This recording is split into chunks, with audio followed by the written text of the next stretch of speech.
primer periódico en aparecer o ser publicado en Inglaterra fue The Times. Fue fundado en el siglo XVIII por John Walter y apareció inicialmente bajo el nombre de The Daily Universal Register. Luego de 940 publicaciones cambió su nombre al actual, que todos conocemos como The Times. En el siglo XVIII en Inglaterra vio el desarrollo de periódicos con información puramente política, el contraste con los otros periódicos dedicados a las noticias nacionales y extranjeras y al comercio. Entre estos primeros periódicos destacó el Diario de los Literatos de España, publicación de carácter cultural que duraría pocos años, mientras otro género importante fue aquel de la prensa económica, en especial el semanario económico en el cual se difundieron las ideas ilustradas relacionadas con este ámbito de la sociedad.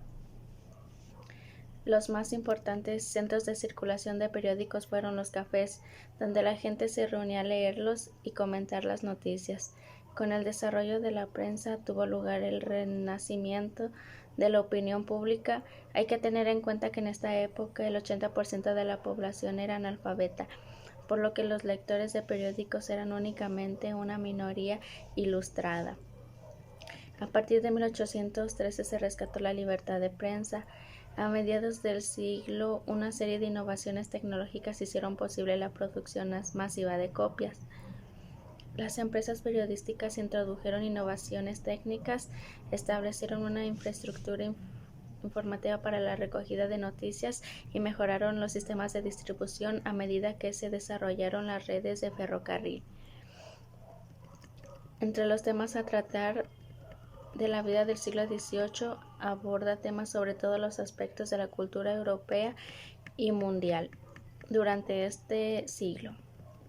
Los periódicos estaban únicamente al alcance de los bolsillos más adinerados, pues a diferencia de lo sucedido, la única fuente de ingresos para los editores se hallaba en la venta, pues no existirá publicidad hasta el siglo siguiente.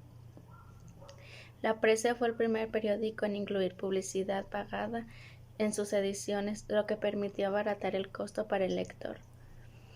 La prensa encuentra su lugar dentro de la historia sociocultural y política, donde se considera como un privilegio, ya que muestra cuáles son las prácticas culturales y desarrolladas en cada momento y los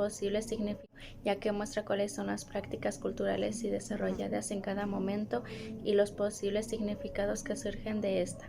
También como una fuente de información, ocupa un lugar clave en la reflexión histórica que permite centrarse en conocer aspectos de los distintos procesos históricos para comprenderlos.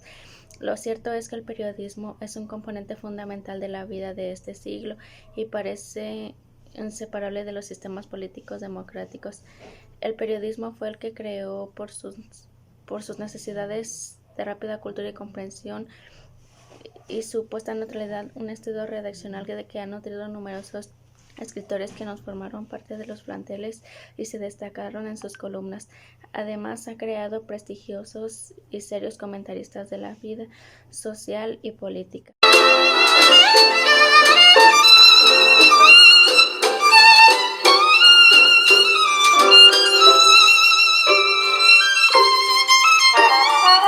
En 1777 nació el primer diario en la Journal Paris.